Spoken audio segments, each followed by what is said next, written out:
फेरि एउटा AC installation गरिरहेको छौँ। यसको लोकेसन रहेछ नेपालगञ्जमा हो, कालपात्रु होटलको जस्ट बगलमा रहेछ उहाँको। यसको बाहिरको पाइपहरू हेर्न सक्नुहुन्छ, राम्रोसँग मिलाइदिएछौँ। अब यसलाई अन गरेर ग्यास त्यसपछि एसी चालु गरिदिन्छौँ है। यसको भित्रको हेर्न सक्नुहुन्छ, इन्डोर मैले लगाइदिएछौँ। यसको बेडको जस्ट अपोजिटमा रहेछ, पुरा हावा बेडमा आउँछ।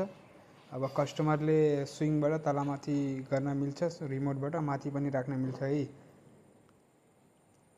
यसको बाहिरको पाइप हेर्न सक्नुहुन्छ हजुरले। यसको पाइप पुरै राम्रोसँग मिलाएर फिनिसिङसँग यसको आउटडोरमा कनेक्ट गरिदिएछौँ। यसको टाईहरू पुरै लगाइदिएछौँ। अब पाइप यताउता जाँदैन है, यहाँ टाई लगेछ।